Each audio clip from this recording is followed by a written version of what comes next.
So, as I said, lovely to see some old familiar faces, less of the old, but familiar faces. So thank you so much for finding time in your busy diaries and all your commitment for joining us this evening. Um, this is one of our sustainability focus sessions, and we're going to look this evening about our place in the community and how we contribute to a sustainable community infrastructure going forward within the business. So I know many of you very, very well, but I will start by introducing myself. I'm Tara Simmons, and I'm the General Manager for Co-operative Social Responsibility here at Mid Counties. I'm joined by a number of colleagues this evening. My colleague Rebecca, who's helping with the administration, and Pete Lockie, members of the team, and also Debbie Richins. So Debbie Richins is Debbie Richins. I'm not Debbie Cullen. Debbie Richins does work for us, but not in this team. So Debbie Cullen, who is also our community administration manager, and is a subject matter expert, I have to say, around the charitable giving that we give and the donations. So the first thing I must do is run through a few things for this evening. You've probably realised, those that have known me very well, I've got a script to work to, which is very unlike me, isn't it? But I'm going to do my best to do as I'm told this evening and work through the script. So working through this then, the housekeeping. Firstly, we are going to start recording this meeting shortly. So therefore, if you'd rather not your face not be on the recording, then turn your camera off. That means you can still see everything and hear everything, but you won't be recorded. We're also going to have some guest speakers, as I've said, Paul from Aspire. Now, we have found during these sessions, there's been a couple of things that have been a challenge for us as we move through the presentations. So I'm hoping that any minute now you'll be able to see the presentation. We're making sure that that is visible. So can everybody see that? Just some thumbs up from those people on the screen would be great. Marvellous, thank you.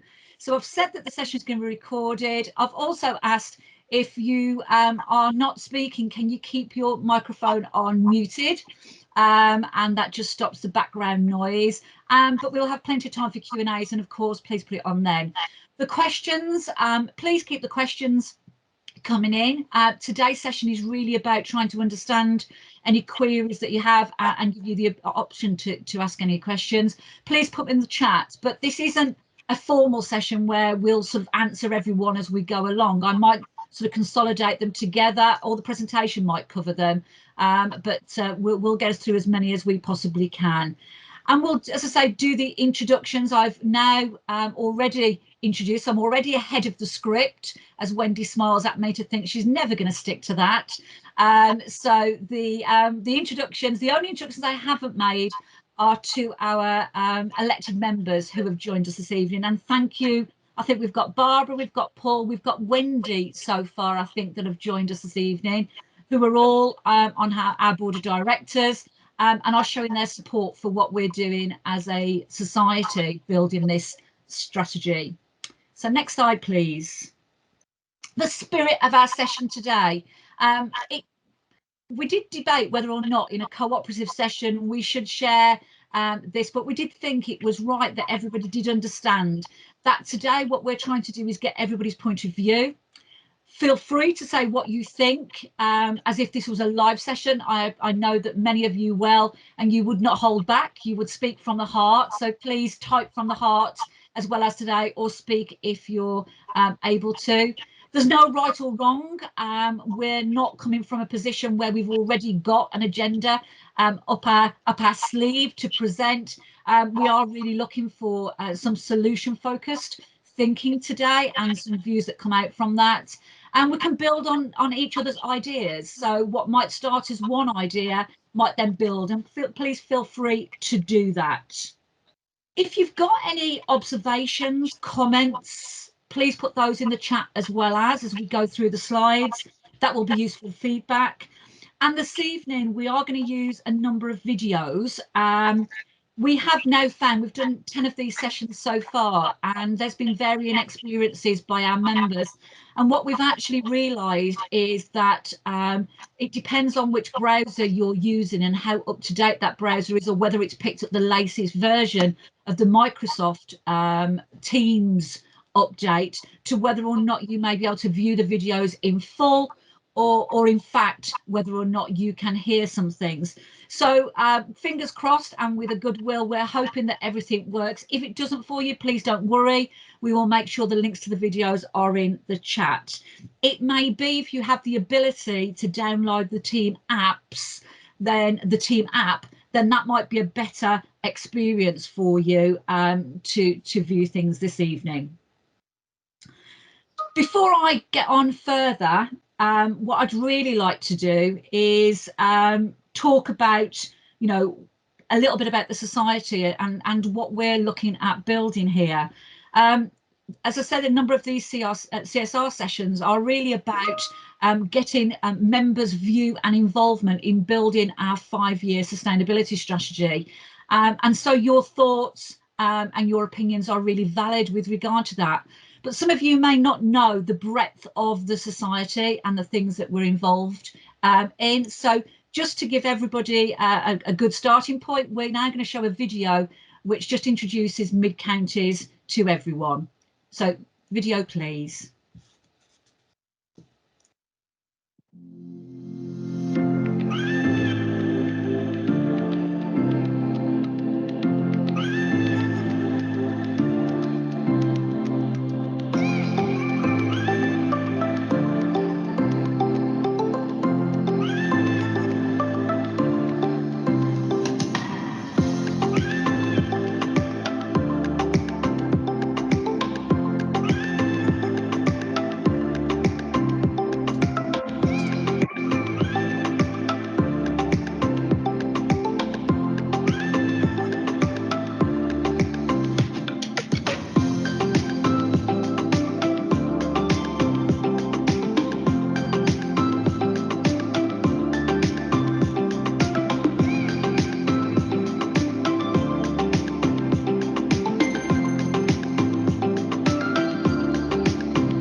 That's great, thank you.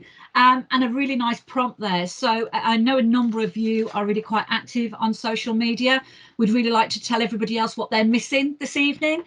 So please feel free to take any pictures of the screen and tweet them out there, or put them on Facebook, and make sure that you tag us in here at Mid-Counties, and we'll retweet that for you. So thank you in advance.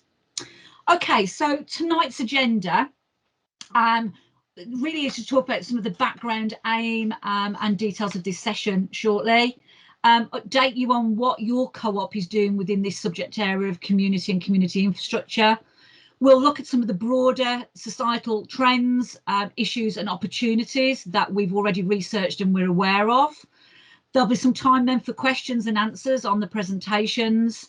We're then going to do what we describe as a possibility thinking session, and that's anything that's inspired you as a result of what you've heard, your personal thoughts, collective thoughts on what we might do in this area. And tonight our ambition is to collate as many of those as we possibly can in the chat, and then we'll summarise at the end. I'll tell you what's going to happen next, and then we'll close for 7:30. So thank you for that.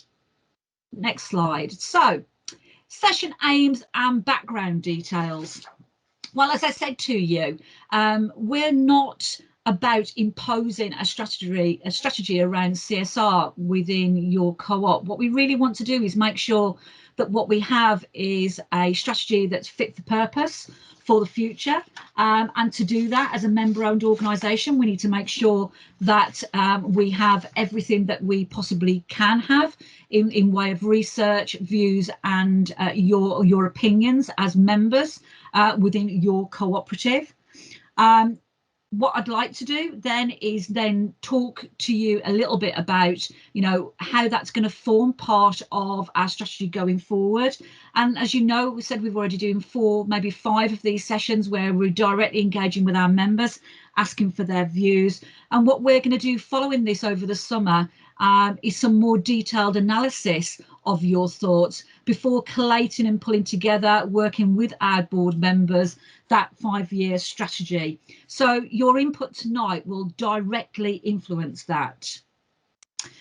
Because we're going to do the possibility session a little bit later on, it would be useful if you've got a pen and paper handy as you go through the presentation. Don't worry if you haven't, I'm sure you've got great memories, but there's going to be quite a lot of information there, so it might be useful for you to know what you might want to say a little bit later on.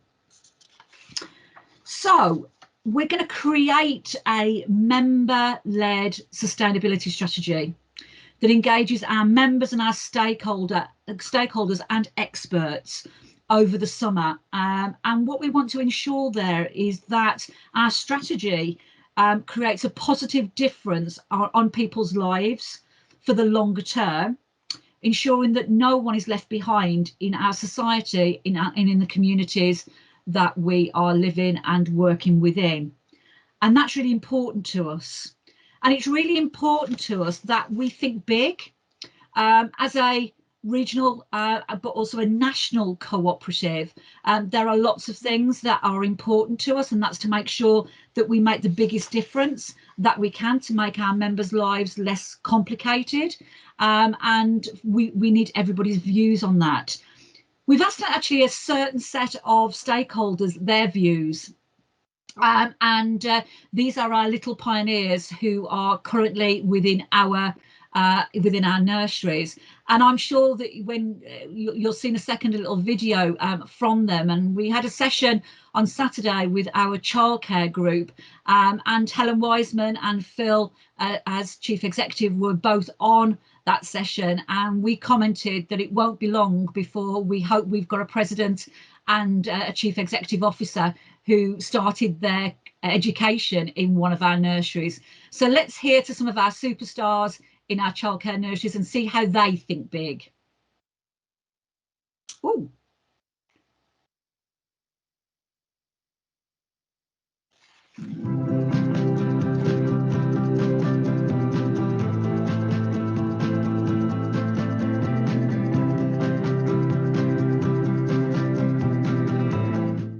What would you like to be when you grow up?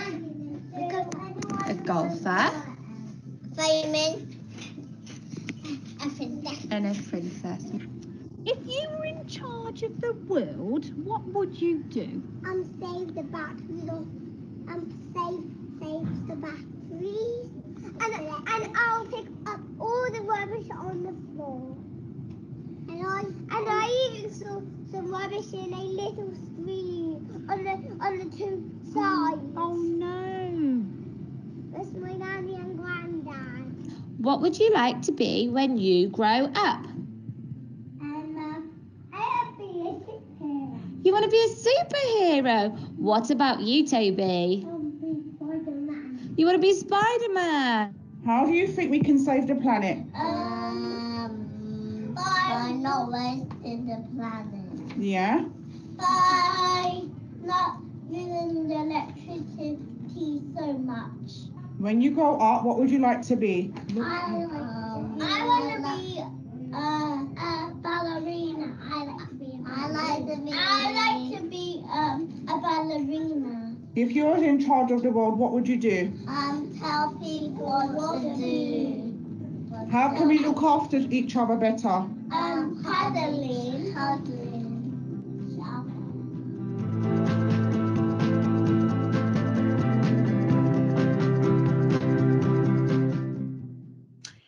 And we heard it directly today from the 17th of May. We can all do lots of cuddling, which I'm sure we've all missed, and our little pioneers certainly have got the right idea there. But as young people, the next generation of cooperators, they're thinking really big. They don't have any barriers. And what we want to do here this evening is not have any barriers either, not think about what the challenges are that stand in our way, but what we could really do from a community infrastructure viewpoint. So just before we move on to that session, I just want to share with you a little bit about what we already do now. So this next slide shows you just a little bit of the things that we're involved in within our business. And I know a number of you have been involved in some of these events and activities, whether that be our Co-op Difference events, where we invite our charity partners to really celebrate what we're doing, to our website that's been updated. I have to say accolades to Debbie Cullum on the call this evening, who really worked hard to make sure that resources were available online to our charity partners through the pandemic, but they found that that's been really useful. So we're going to continue that and grow that to become a reference point and a really useful tool for them. Whether that be working with our food banks, we work with business in the community on our business tracker, making sure that we are measuring the impact that we're having, learning from others, seeing how all of those things can contribute to a better, fairer world for us as people working within our communities. Great picture there of our lady who was our 100th home delivery customer. The 100,000th even home delivery customer, who's a member down in the Forest of Dean, that we managed to ensure that every one of our vulnerable members over recent months have received their home delivery and their essential goods, to giving out donations and charitable grants to organisations, down to our virtual coffee mornings, which have now become a real focus for our charity partners, enabling us to broker and connect charity partners together so that they are constantly able to help each other and to grow and develop and become more sustainable.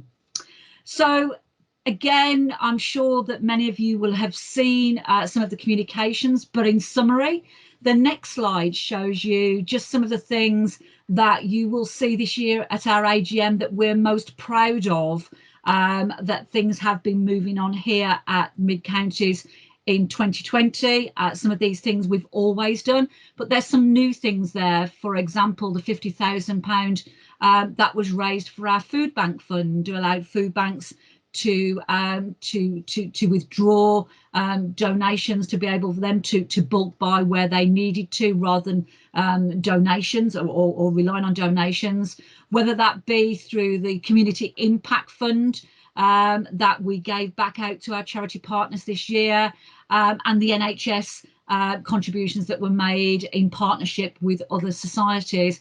One of the big things this year that is very small on there, but massive for us as an organisation, is the EDI Award that we were awarded this year, which essentially is a worldwide award. We were there against competitors from lots of large organisations, Superdry being one of them, Pepsi Cola being another.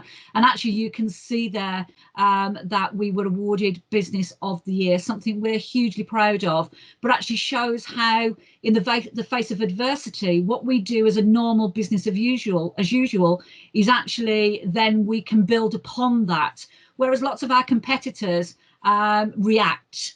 We are always very proactive because we come from an already strong position with regard to the community support that we give. So we're very proud of that. The next slide talks a little bit around your cooperative community and where we have been looking to focus over recent years and in coming years, believing that together we are stronger, developing our community strategy around that, developing cooperative voices and making sure that we have got active members involved in what we're doing in their local areas.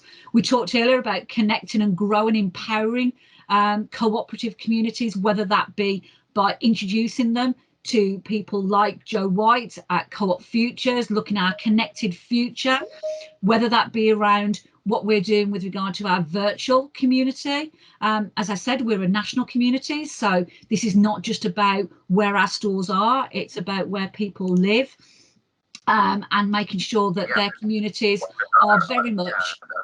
Hello. Hi, Luke, I think you... Oh, you're on mute now. Thank you, Luke. Thank you.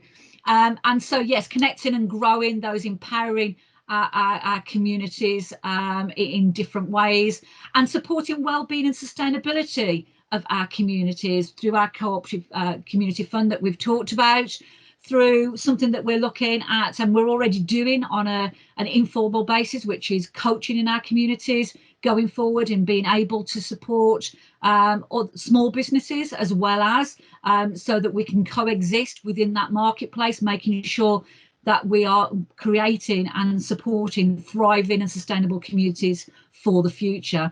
So very top level phrases, but actually mean quite a lot of detail behind those. And the next slide talks very much about what we did last year. £1.2 million paid out in community and charitable giving in varying different ways, whether that be colleague volunteering or community volunteering, our active members volunteering with our home deliveries and so on.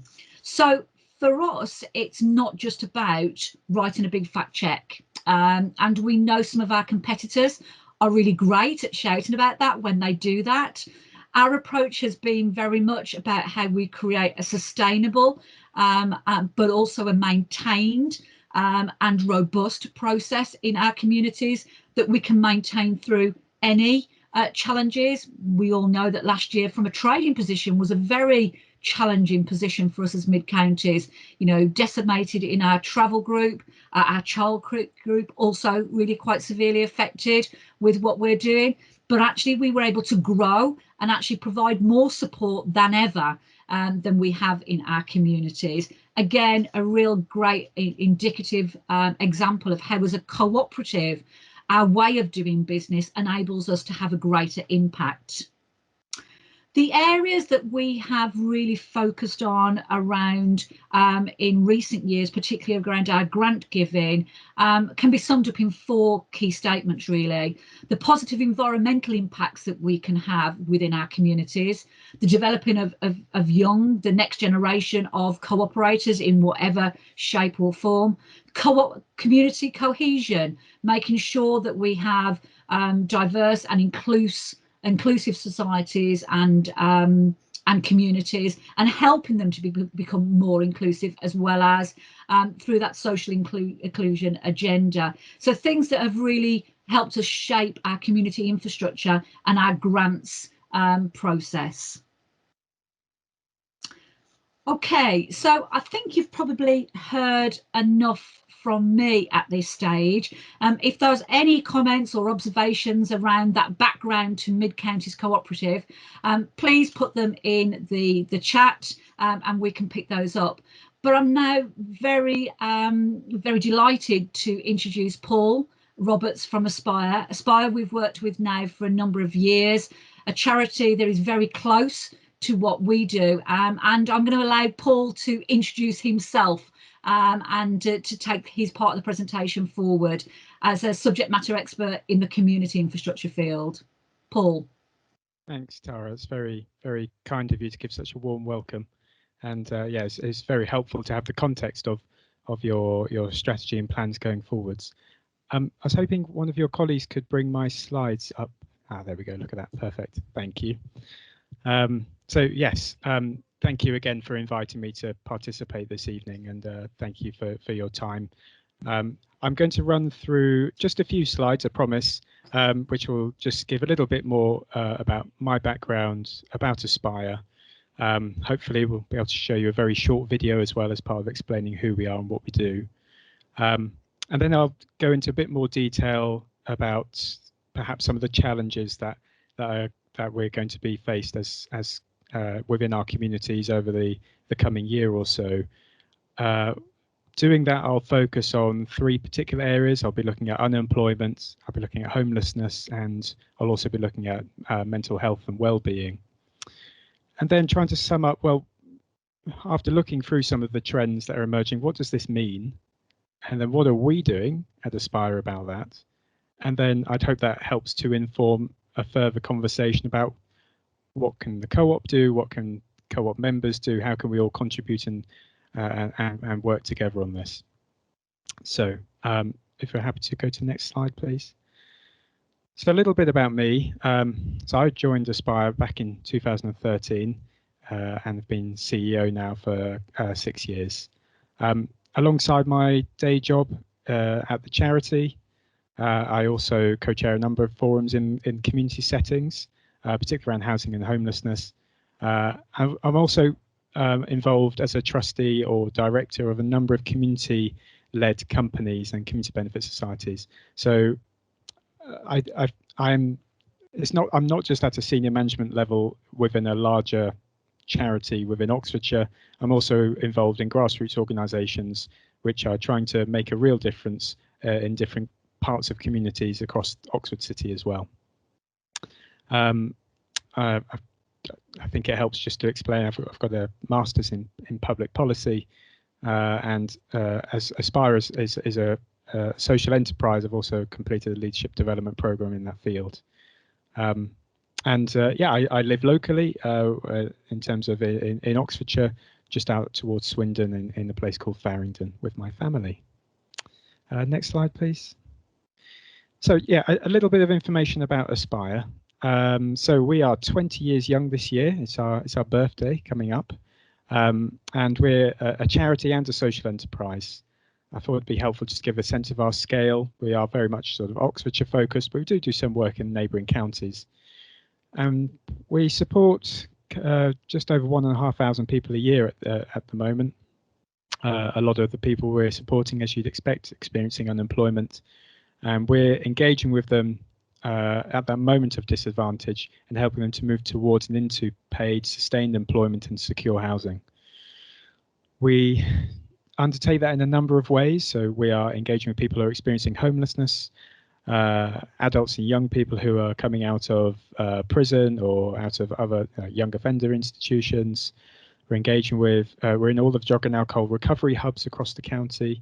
We work closely with the job centre to engage with people who are long-term unemployed, young people experiencing long spells of unemployment, and also refugees who have come to Oxfordshire and are trying to integrate and join our communities. So that's quite diverse groups and people are bringing very different perspectives and challenges, but the commonality there is around how can we engage with people and support them as individuals in their personal journey towards having more independent, stable and prosperous lives in our communities. Next slide, please. I thought this was quite an important aspect of Aspire's identity just to highlight, and I think this is that there's a quite rightly a growing focus around being more led by the people who are experiencing services, more led by people who are benefiting from the services and products that we're all trying to bring forward. And one of the ways that we are trying to do that is by making sure that our workforce is as representative as it could be of people who've experienced tough times and have experienced engaging with different services. So we've worked hard to make sure that well over 40% of our workforce, and right from the front line through to the senior management team, have those experiences. I think it really helps to not only in terms of levels of motivation and passion for the subject matter, but also to have that vital perspective on what is an effective service and how can you really reach people who need assistance. Next slide, please. So I just wanted to take the opportunity to show this video. It's linked to our new appeal that we're launching imminently called No Going Back, as you can see. And the purpose of this is to say, and I hope that this is brought out when I start to talk about the trends that we're seeing, is that actually, despite everything, we've seen some really good steps forward actually during the pandemic. I know that sounds like an odd thing to say, but you'll see with the stats. And what we don't want to do is then have this moment and then go back to the way things were, the unacceptable levels of inequality, the unacceptable levels of homelessness, the unacceptable levels of poverty that we were experiencing before, and take this moment to move forwards together in that vein.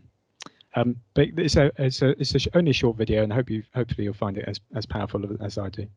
Thank you. My ultimate goal or dream is to actually see our clients being able to have a front door key to go into their own property. We're trying to make it a family unit, because if we make it a family unit, they can basically speak to anybody and feel that they have no issues or concerns. I've been with Aspire for the last 3 years now, and it's evolving year by year. We're very proud people, and I've decided that if men can start talking, they'll get rid of a lot of the pressures and anxiety, and obviously we're open and transparent to everybody. I feel alive. I'm excited to actually get up and help the people I work with. I was living in a really small village, and I felt really trapped by my housing situation and obviously job opportunities. I had a really sort of bad relationship with my mum, so I moved on to the project so I could get some freedom, focus on my own life and move on with that. It's really good to have the responsibility and the freedom. I've actually got hope for the future, and I've got opportunities, and I kind of know where I want to go now. You know, looking at things like university, which is something I always said I never wanted to do as well. Things might seem really bad at the moment, but it's not always as bad as you think it is. Like, there's always hope. Like, if I can do it, then other people can do it. For many years, I've been in and out of prison, chaotic lifestyle. This time that I was released back in November, it was just by luck that Aspire had a referral, and it was literally within 3 days of me being released from prison, they accepted me and took me into their project. It saved me in a big way. For me, it's not just a key like to my door, it opens up many doors. After that, like, I've got things put in place so that I can start progressing and moving forward. Thank you. Thanks. I hope that gives just a flavour of our approach and the diversity of people that we're engaging with in different moments in their life. I thought what would be helpful is to spend a bit of time sketching out the types and scale of challenges that we face as we emerge from the pandemic, and focusing on, well, what does that mean for our local communities? What are some of the challenges that are coming? And I'm going to spend a bit of time looking in turn at unemployment, homelessness, and health and well-being. And then towards the end, I'll just speak a little bit about how we're responding to those challenges, and I hope that then informs a helpful discussion. And my sort of initial reflection before jumping into looking at unemployment first is to say that there's a positive moment in the UK. It feels like we're exiting from the public health challenges. The vaccination program is going well. It's nice. It's getting slowly warmer and more summery, and it feels to me like we are exiting that public health phase. We're now in the eye of the storm potentially, because we have not yet entered the full economic impact of the pandemic, and I think we have critical months ahead to make the most of that time working together. So maybe go to the next slide, please. So unemployment, what's happening when it comes to unemployment? So I think it's helpful to zoom out and think nationally, where are we at? So you don't need me to tell you, it's just how much of a cost to the economy, historic scale and proportions that the pandemic has had and is continuing to have in terms of business closures, the number of jobs at risk, so 24% of the entire workforce at risk, and millions, mind-boggling numbers claiming universal credit at this stage compared to where it has been before. And thankfully, we've seen government extending furlough to protect what are still many millions of workers who are on that scheme through to September. In terms of looking in a bit more detail about who is sort of captured by that furlough scheme, I appreciate it's different region to region, but 3 sectors generally are taking up quite significant numbers of those. We're looking at accommodation and food, wholesale and retail, and arts, entertainment, and recreation. And hopefully, as the economy winds back up a gear and it becomes safer to go out, then of course many of those jobs will return. People will return to jobs in those sectors, but there's still quite some seismic shifts to work through in the months ahead, and particularly as we move into the autumn. Next slide, please. When I look at a more local level, and Oxfordshire for me is my local, and I appreciate for others you're obviously in different counties, but the sort of the scale we're looking at the moment is that broadly a rule of thumb is that there are double the number of people experiencing unemployment now than there were before the pandemic. And that's not including the people on furlough.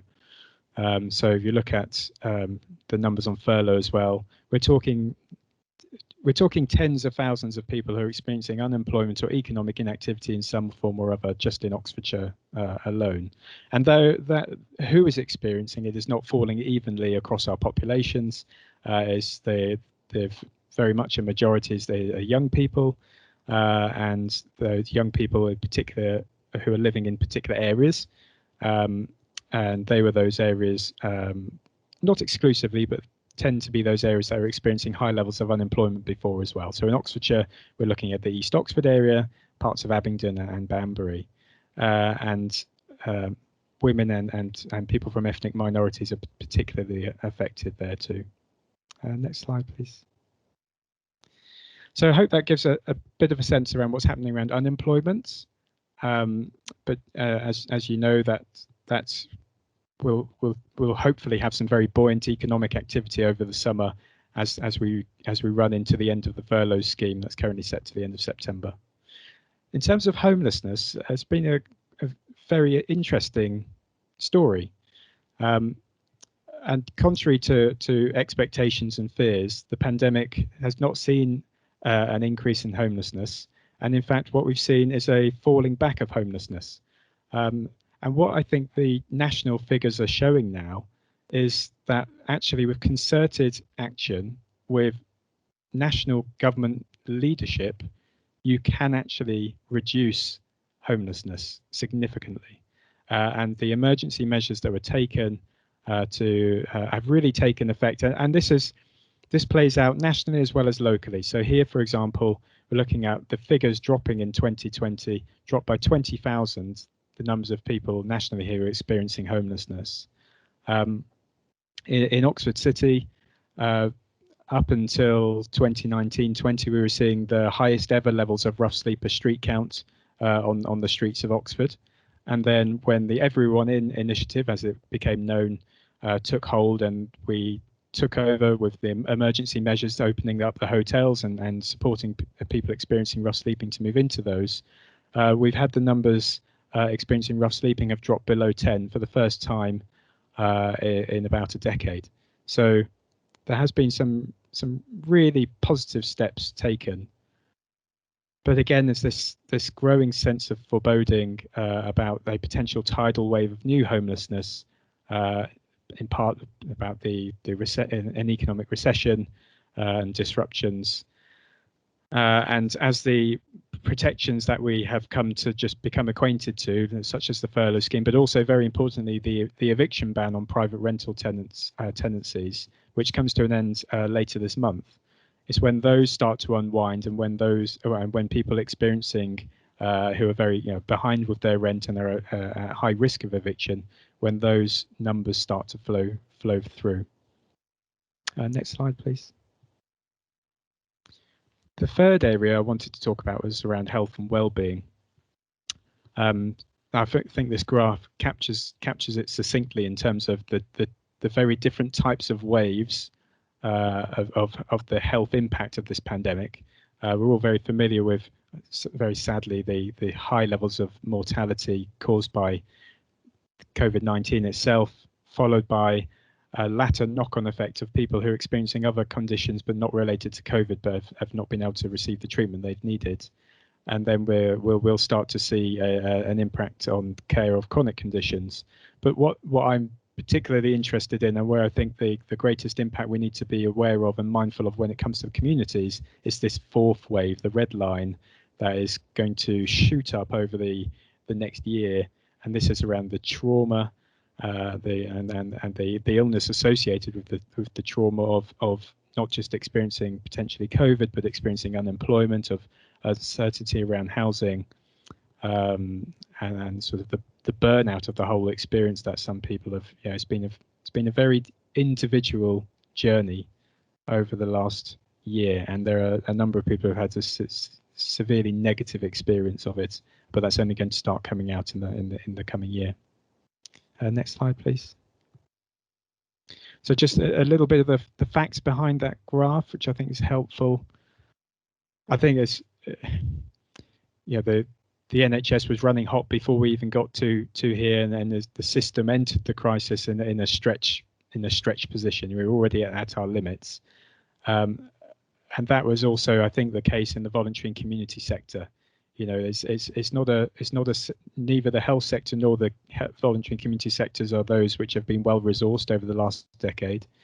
So it's been a real stretch year, and I speak of some of my colleagues who have been on the front line day after day around the housing, trying to meet housing need, for example. It's been a very tiring year, and I think there is some nervousness about the increase in demand that we understand is to come.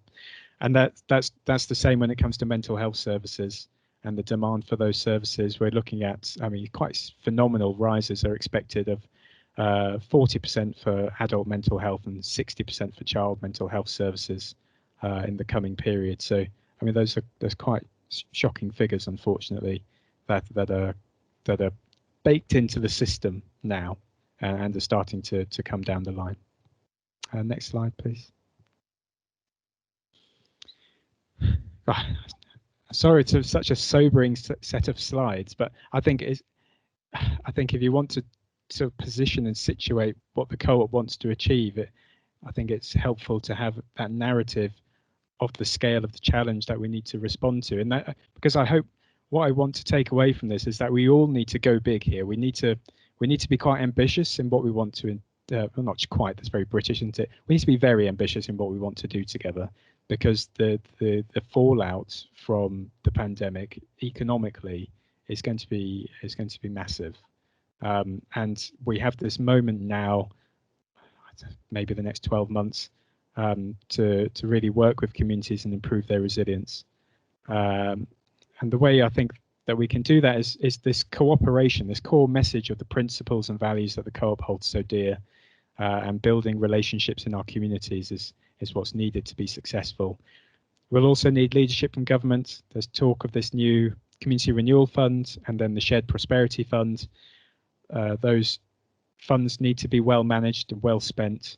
Let's hope that takes place. The focus and targeting of those funds is very helpful, and we're working with all of the councils in Oxfordshire at the moment to try and articulate and shape how those funds can be best used.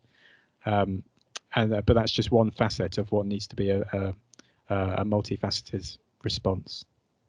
Next slide, please. Just want to give a sense of what we're undertaking, and part of this is through the generosity and support of the Mid-Counties Co-op, as given our role as a charity partner. So we are going to be taking urgent action. We're launching an emergency appeal as part of that.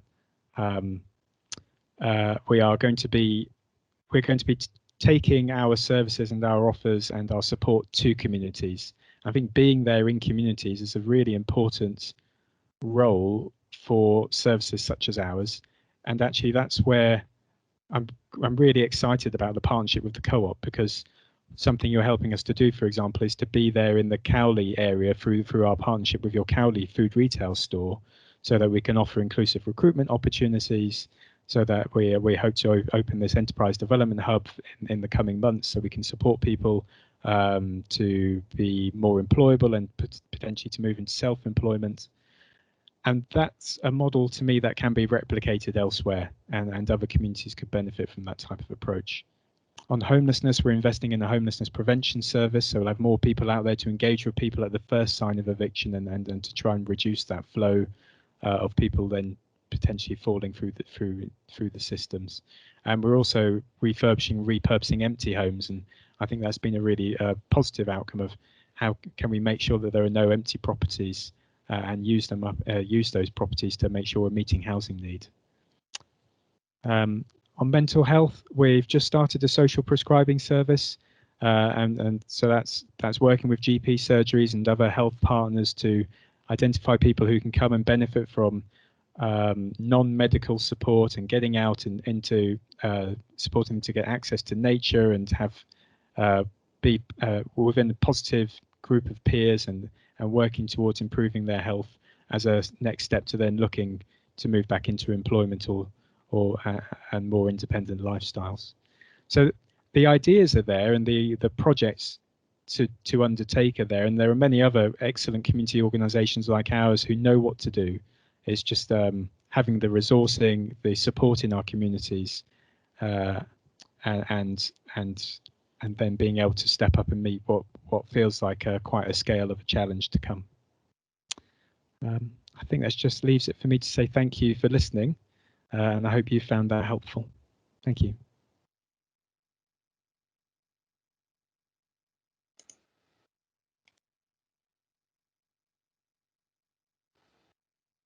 Thank you, Paul. That's been really an interesting and really sort of thought-provoking presentation, and exactly what we hoped you would bring for us this evening, because, you know, we at Mid Counties, we do some great stuff. We know that. We do some stuff really, really well. But actually there's some bigger issues out there, and the whole purpose of today's session was to look at what we call that, what are those, great, hairy, audacious goals that we want for in 5 years' time, where we can show that we've made a significant difference. We're not naive enough to think we can change everything and we can solve all the problems. And if we could, that'd be something that certainly myself and Pete Westall would be top of our priority list to do. But what we can control is actually doing some things that are very focused, that our members as owners feel proud, but also recognise the difference that input is making. So I think we're just going to open up the session now for some time to talk about what you've heard so far from the Mid Counties presentation, but also from Paul's excellent presentation as well as, and just have a general Q&A session for 10 or so minutes, just to see what's there. And as always, I can see there's some fantastic stuff going in the chats, so that's brilliant. Can you keep putting it in there? And we'll pick up some of those questions in this session as well as. So please use the raising your hand. If you've got your camera on, you can do that physically. That's absolutely fine as well as, and I can spot you. So is there anybody that's got any specific questions from what you've just heard?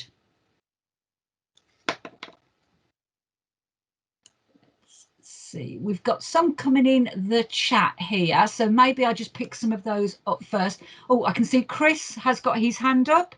So Chris, you're on mute, Chris. That's okay, we all do it at least 10 times a day. Yay, sorts the mute out. There we go. Yeah, great presentation. I really like everything that Aspire do, and I think we've seen a presentation from you at a previous Mid Counties AGM on a Saturday. So fantastic sort of work. But let's if we're thinking aloud, let's try and challenge you a little bit. Firstly, are you a cooperative? And my presumption, I know you're a charity, but are you a cooperative?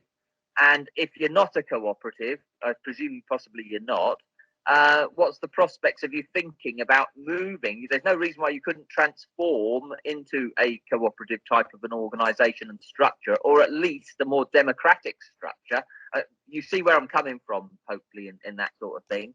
And you sort of say about, the second question is that you say about the staff that are coming through, I think you said something like 40% of them will have come from these sort of disadvantaged backgrounds. And if that's like, we have to have a permanent 40%, that means then that some of them should be right at the top or right near the top. So to what extent is that ambition being fulfilled?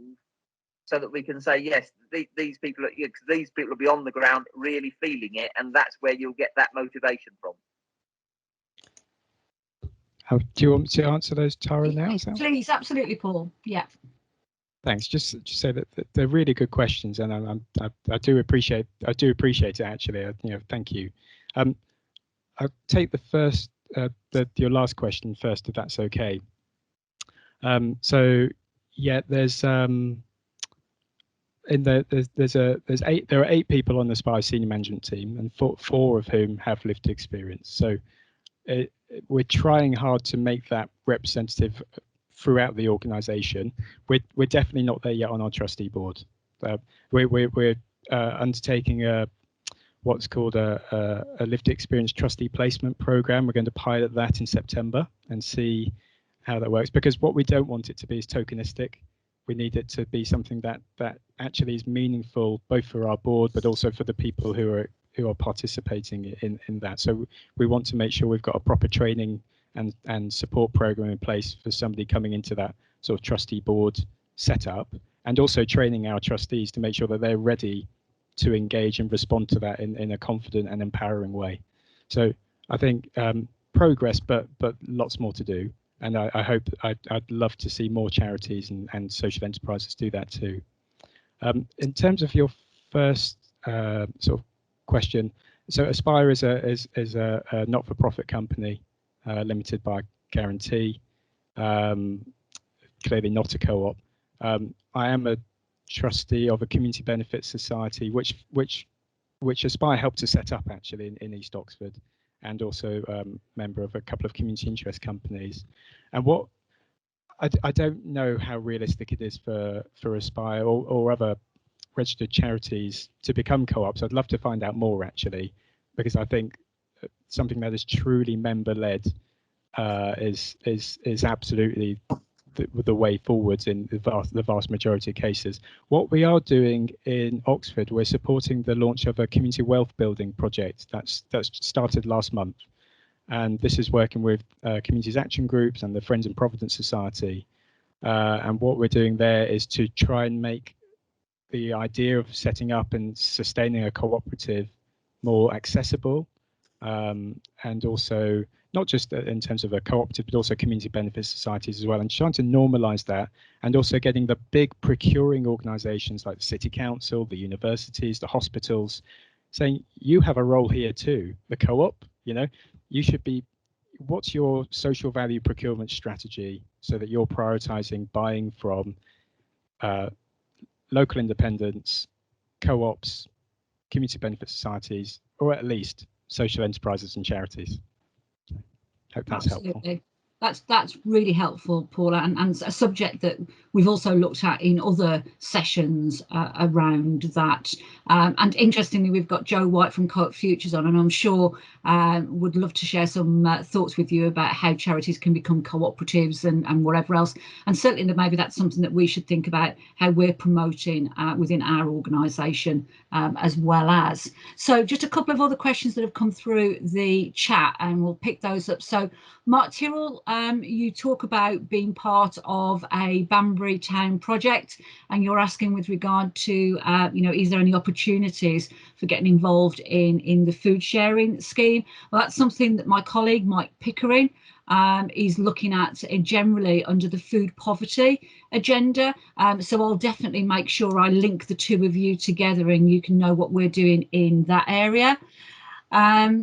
Chris making comments with regard to having the confidence to be more cooperative and less capitalist and be upfront and confident about it. And we're very proud, as you know, of being a cooperative, and certainly as part of our ongoing agenda is how we promote the cooperative way of doing business and the benefits. And certainly we know through the last 15 months and COVID hitting, actually the word cooperation has become quite trendy, and we're linking on to that. And there's lots of things that have happened, positive things that have happened at a community level, which really are at the heart of cooperation, helping others to help those that are helping others is a great phrase that we've sort of developed over the last 12 months, and making sure that we're helping the carers and those out there that are providing support to be able to continue that support and services as they do so strongly.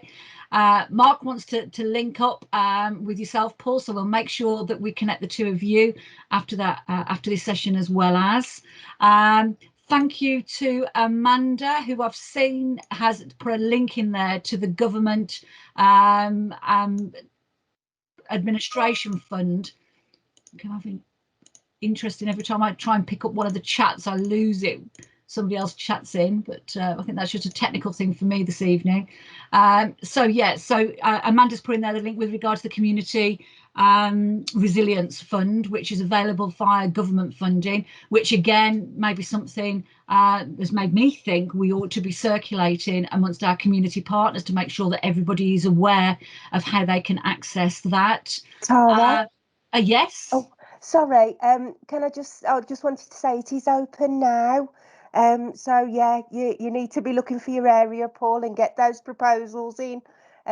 What will happen is this year the pilots will they're only very short, they only run until March, but from there they're hoping to obviously scope out the actual shared prosperity funds. So if you need anything else, I'm sure Tara will put you in touch with me. Brilliant. So I think we've got some other questions in here. I'm just looking. Rebecca, can you see any more questions that are coming through? I'm losing the thread. Yeah, we've got one from Matt that says, oh, sorry, it's because every time another comment comes in, the thread goes up, doesn't it? Matt said, obviously, an absolutely fantastic presentation by Aspire, and has got a question around actually how we're going to highlight what we're doing with Cowley to Oxford and the wider area. Okay, so Paul, do you want to pick that one up? Yeah, just to explain what we're doing. There's a couple of things that are happening with the Cowley Centre. So the first thing is we've initiated we've co-developed and initiated a work experience program with food retail colleagues there, and then we've started to support a number of people to go through that work experience program. And then a really great positive outcome of that is that they've then they're going on to apply for jobs in the store or in other local employers. And so that's only started in the last couple of months, so we're quietly excited about it, but don't put too much pressure on it. But I think what I'd hope is that in a few months' time, once we've seen some more employment outcomes, it would be lovely to see how can we replicate this to other stores and other departments. And so yeah, that's certainly something that I think does have a lot of potential, because of course you've got such a great co-op network, and we'd love to see how we could support more people to access those opportunities for experience of an employment once they have that confidence. Thanks, Paul. Thank you. I can see that Luke has also asked there, were we able to continue normal support and services for Aspire during the last 2 years?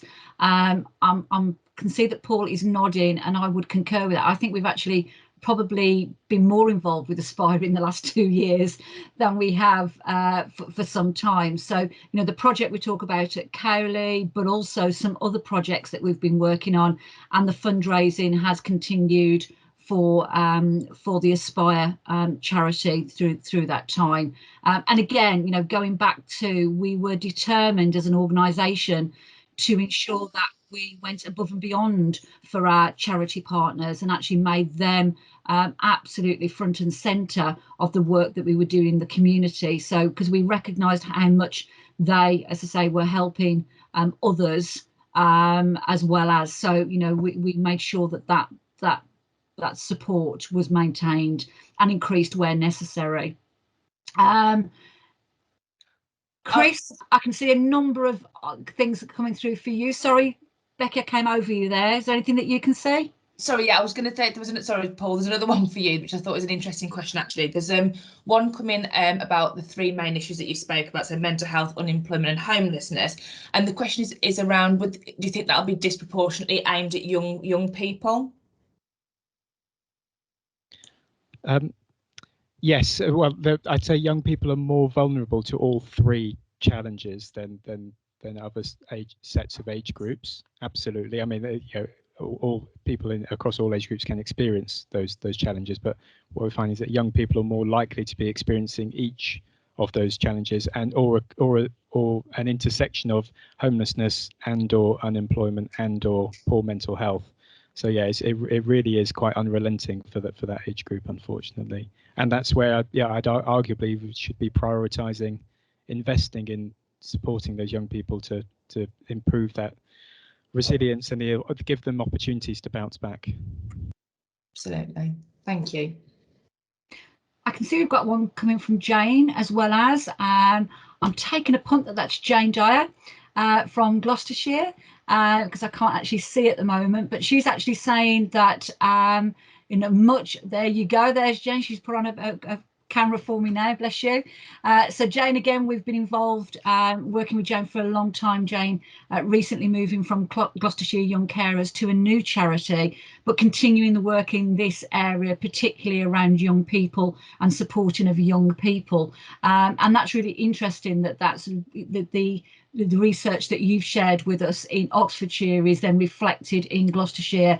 And I would think there's a lot of common threads running through all that, which is really key. And again, I know that Jane, because I spoke to Jane quite recently, talks about how very much it's the younger generation that are really going to suffer the most out of the recovery out of COVID, but also, the economic climate in the next few years being work ready and the issues around being able to secure permanent employment that enables that financial viability and sustainability, which completely encompasses everything that we're talking about.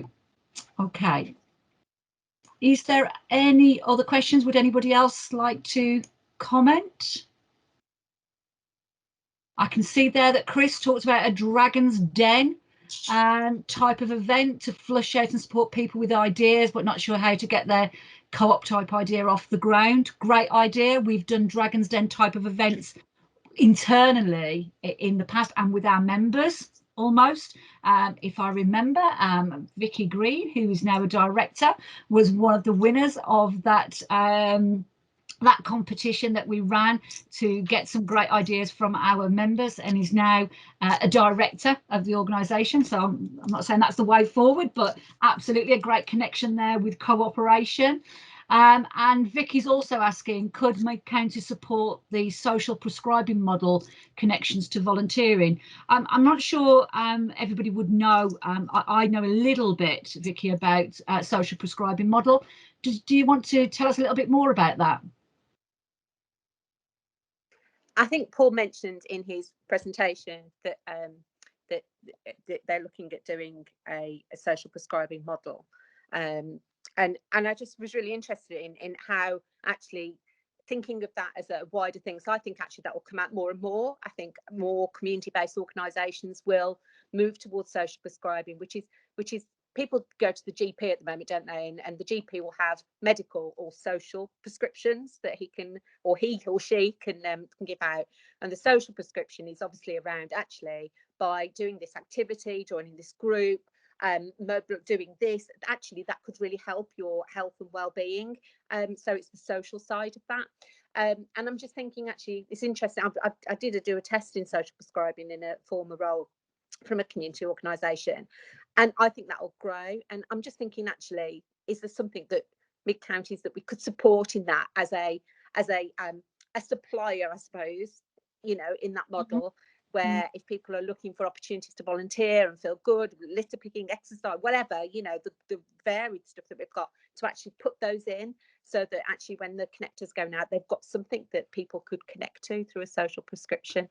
If that makes sense. That's a great build. And actually, you think about, we have our online pharmacy group, as well as working within mid-counties, and Rebecca, who is on the call and supporting, as well as driving our colleague engagement and wellbeing program. So lots of connections there, and again, sometimes it's the simplest things that create the biggest difference, isn't it? So looking smart about that. Chris, I can see you've got your hand up, or you did have your hand up. You've taken it down now. Do you want to say anything, or you're on mute again, Chris? That's twice now. That's a big donation to Aspire you've got to make now. Right, okay, I'll make a donation in due course. No, completely with the social prescribing thing, and I mean, from the workplace, what I would say is I think we're seeing, and I am semi-predicting, so I think it's something I can foretell for the future, and I think we need to think about, between a third and a quarter of people saying, I've come off the hamster wheel of work for quite a few months, often through furlough, or often through you now work from home. In other words, they've not had the punishing schedule type conditions for up to 6 months to a year. And loads of people are saying, why do I want to go back to that? Why would I ever go back to that? And so the result is they're either saying, you know what, I'm 57, I'm 58, I'll retire a couple of years early, or 64 and I'll retire before 67, and so a lot of people are going to quit work, retire, look for an alternative, or say, I won't do that punishing job, I'll look for a slightly more rewarding job. It may pay me less, but I would like to do something that contributes more to a community sort of organisation and situation. And so I think that opens up a door for lots of other people and lots of other opportunities. And it's something that if we're aware of, we can either support it for people, and it might be important for you to support it for your own staff, or it would be that you create the opportunities for welcoming people who say, I would actually like to look to you to do something more within community. And you say, yes, we're offering community opportunities. Great. Yeah, great ideas there, Chris. Thank you for that. Stephen, I can see your hand is up. Well, I may be talking about utopia, and also a question to which there isn't an answer. But one directed perhaps at Paul, somebody like myself. I've a lifetime's experience in the construction industry. I'm very highly qualified, very highly trained and accredited, but I'm of the age where the industry doesn't want me. I'm not young, fast, keen and cheap.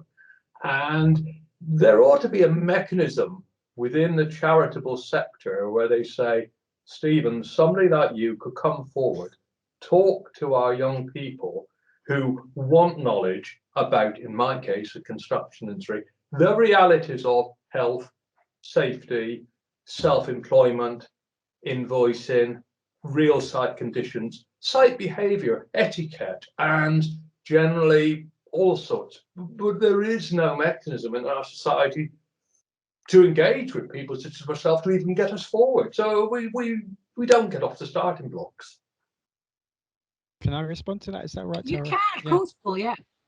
Thanks, Stephen. I think you sound like a great participant to come to our community enterprise hub when we open it in Cowley at the Co-op.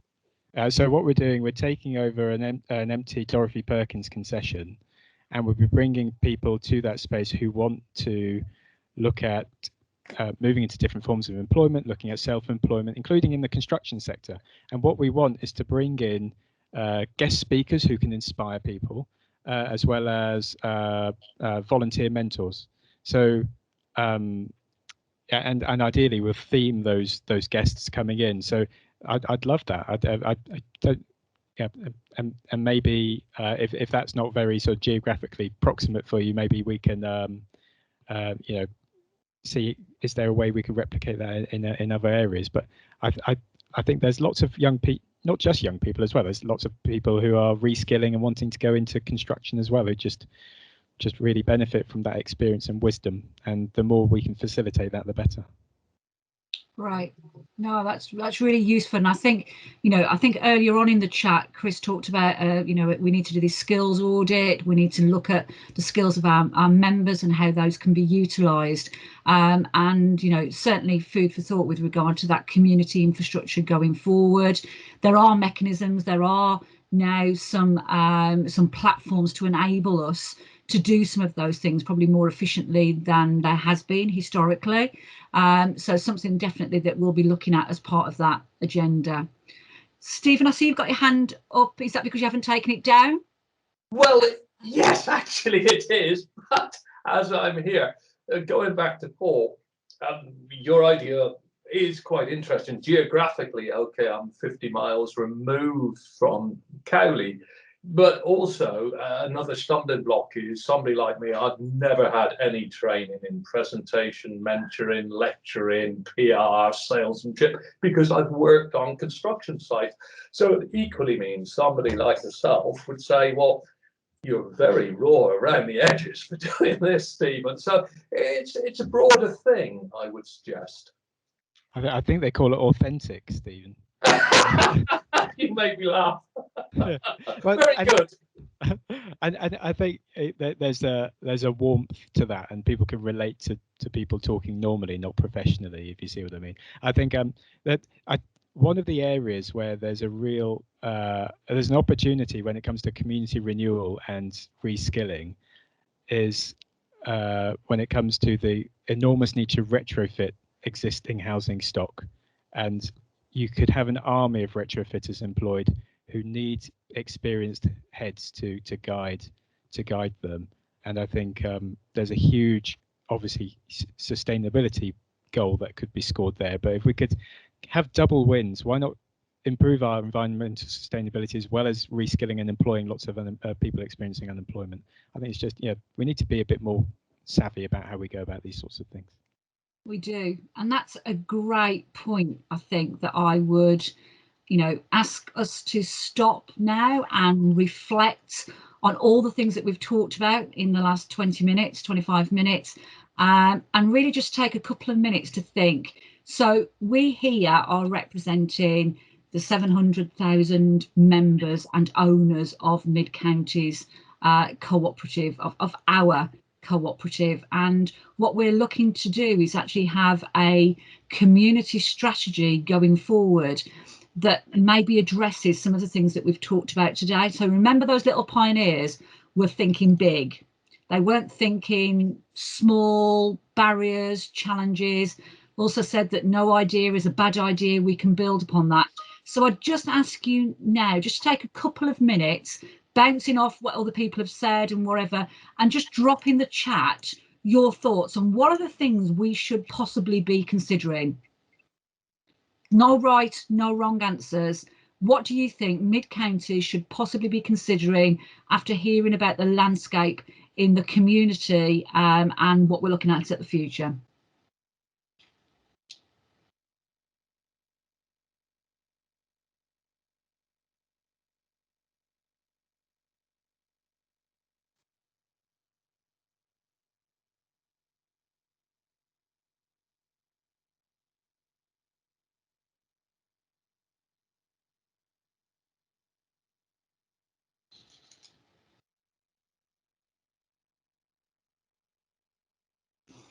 So Peter, if you just flip to the next slide for me. What do you want us to focus on in your co-op in the next 5 years?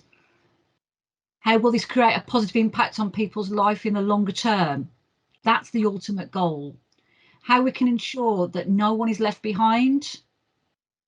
If we were sitting here, and I'm sure and I hope very much we are, in 5 years' time, what would we be reflecting back on tonight's conversation and what difference that we've made?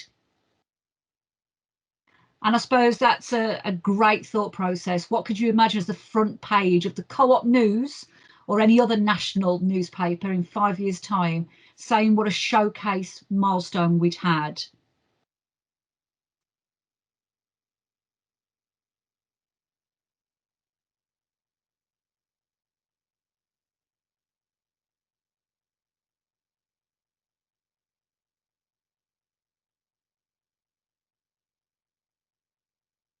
So we've now got the Stephen fan club. So Stephen, you've got lots of thumbs up for all the experience and skill that you bring to the party, and I'm sure you will be tapped up for that along the way. So let I be the first to say, be careful what you wish for. You know, there is lots of enthusiasm for what you've said, but I'm sure you represent a lot of people who would also bring great contributions and value in that arena. We've got Chris saying maybe we're looking at very small organic community projects raised and suggested by members and staff willing to work together. So you know, multiplying those. Absolutely, Luke.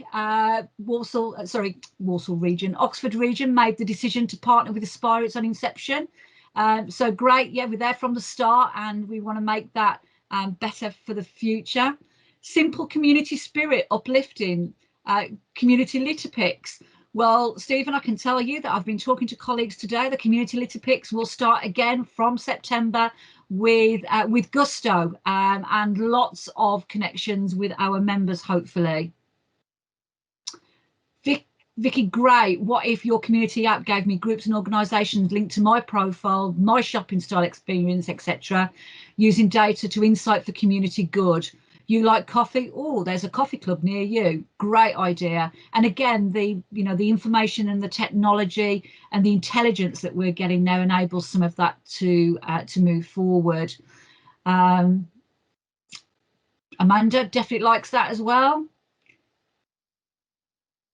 Luke, we are looking at the cooperative app. That's absolutely on our roadmap. So yeah, delighted that you've mentioned the Co-operate app and something that we've been positive and supportive of, and you watch that space.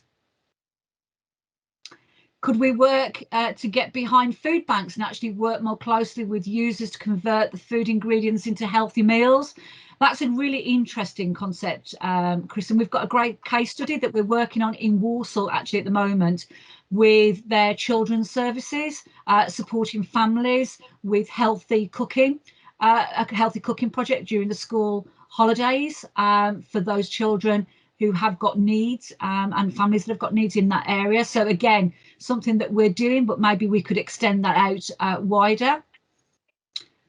Great supporter and friend Joe White. Is there a creative way we use Mid-County's physical assets to make a positive change? Small piece of land for community growing schemes, access to building and other things.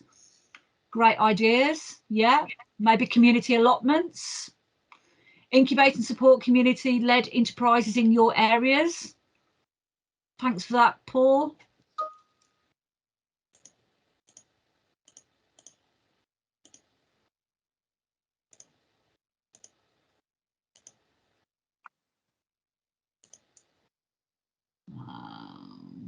The Skillshare model definitely is something that has also people are really quite supportive of.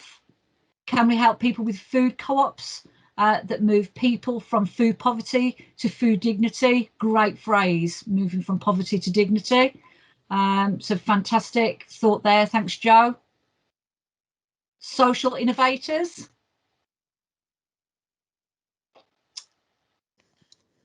Ooh, incredible edible. Joe White's point is made for incredible edible.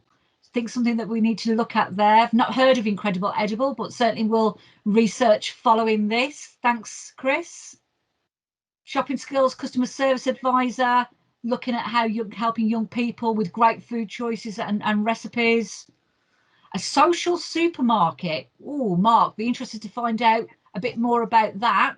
Maybe you want to take yourself off mute and tell us about your social supermarket thought.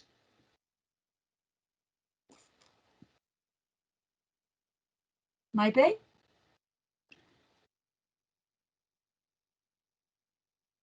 Vicky, that really threw me. Fingers went weird. I thought that was a new community group then. I was going to start promoting it. I'm not sure that Mark can hear us, but I'd really like to know more about the social supermarket. If you'd like to share some more about that or drop it in the chat, that'd be brilliant.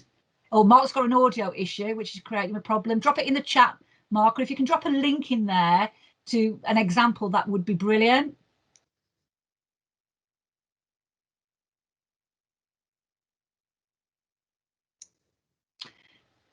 Lou Brown, community litter picks, food bank support needed more than ever. How does food grow? Lessons in schools, visits to stores again.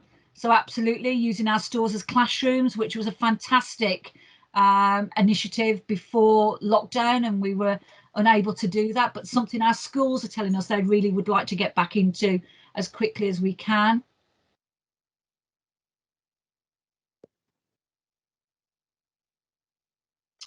I think sharing more of the organic and waste initiatives, just change from Tetley to PG tips just because they have no plastic in. Be even better, Amanda, if you swapped to Co-op 99 tea bags, which are the best tea bags in the world, can I just say? So please think about that. But absolutely great that you're thinking, you know, and again, more people are shopping consciously about what they're buying. Thanks for that, Mark. We'll look at that link there on Facebook. Brilliant.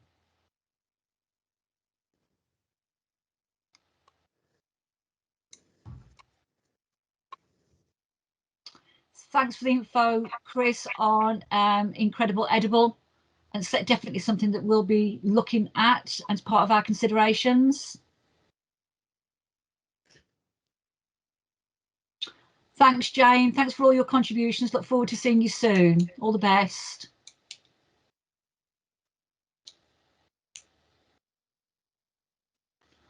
Okay. Well, we seem to be drying up a little bit, but I can assure you there is a massive amount of things there. Oh, Mr. Lockie, thank you. Ronald McDonald Houses could do something similar along the lines for leading supportive shelters, accommodation for people and transitioning from homeless to getting back on their feet. Fantastic idea.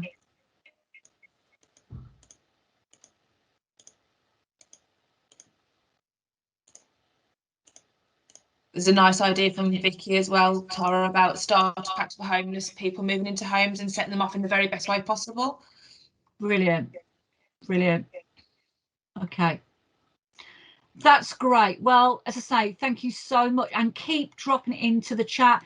And after you go off this this call this evening, if there's any other things that you want to add on when we finish, it will still be live, so that's great. Or just drop an email. Certainly my email address is available to everybody, but there is some fantastic ideas there that we actually hadn't considered previously, which is exactly what we wanted to try and do today. So Luke, thank you. More stuff coming in there. Joe, thank you. That's brilliant.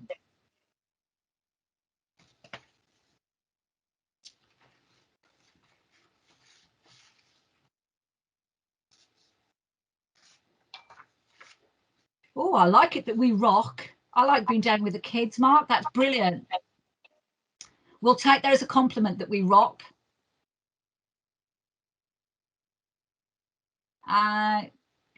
Great. Okay, so definitely thought-provoking, and definitely some real, I think, some trends coming out there a little bit, maybe around some of the things that we need to be thinking about, particularly around young people, about how we're looking at our relationship with food and supporting that. So great. Okay, so if we move on to the next slide, we're nearly there, guys. I know that your supper is beckoning. So just to remind you what we're going to do with all of this information. So again, it's that phrase, be careful what you wish for, because as a team, you can imagine we've got 5 of these sessions with all of this amount of information for all 5 of them. We're going to try and disseminate that down. We're going to work then in May, June time, looking at some more possibility sessions, to then in June and July engaging with members again, and some of you we might ask to be involved in that with regard to where we align our goals, where we bring all of those great ideas down to some very clear and targeted ambitions, to actually, we call it our ambitious target setting and stakeholder workshops, where we actually say, you know, we can't change the world, but actually we can change our little part of it, and this is how we're going to do that, and to finalise our 5-year plan. We've got 3 board members on here tonight that will understand the context of where this has come from. So when we present that to the board, clearly we'll be full supporters of that, as well as, and make sure that we're aligned and that our focus and plan of work for the next year is very targeted where it needs to be. Next slide, please. This is a little plug. I've been through the list. I think I imagine that the majority of you have already signed up for our online AGM this week on Thursday. It's the first time, Chris, you mentioned it. It's not on a Saturday. It's on a Thursday evening. It gave us an opportunity there to see how we increase engagement. Right at this moment in time, we've actually got more members that have registered than ever before for any AGM, which is brilliant. But also understanding that at that meeting at the AGM is when you have the opportunity to vote on some of the things that make a difference, particularly in these areas where we make our distributions to, and so on and so forth. So I would urge you to join us on Thursday for that. And then finally, just want to give it a few words from Helen, our president, as thanks for attending this evening's meeting. Hello, I'm Helen Wiseman, Society President, and I'd like to thank you for joining us for this session today. I hope that you found it both interesting and informative. This is part of our ongoing commitment to get members more involved and listening to their views on the society that they own. I'm delighted to tell you that we've been nominated as Leading Co-op of the Year, and you can find out more about how to vote in this award at the end of the video. And finally, I look forward to our AGM on the 13th of May. I hope that you can join us, take part and vote on issues that matter, and find out how we are driving the success of your society, supporting our communities and working towards a better, fairer world. Thank you. Great. And then finally, not that we're using this to blow our own trumpet, but we have been nominated for Leading Co-op of the Year, something we're hugely proud of. So as supporters, I would ask you to go online and to vote for us at Mid Counties Co-op with Co-op UK. As I say, we're in the running for Leading Co-op of the Year, and hope that we can rely on your support to vote for us in that campaign. So thank you. So all that's left for me to say now is the final slide says it all, really. It says thank you. Thank you for creating a positive impact on people's lives for the longer term, because by giving up the hour and a half this evening, hopefully we are able then to start to generate that roadmap going forward on behalf of you, our members, to start making those differences that we want to make within our communities. So thank you very much. Enjoy the rest of your evening, and please, any thoughts that you have, and Chris, I know that you'll have one about 3 o'clock in the morning, feel free to email me. I look forward to it, and all the best, and see you all at the AGM. So thank you.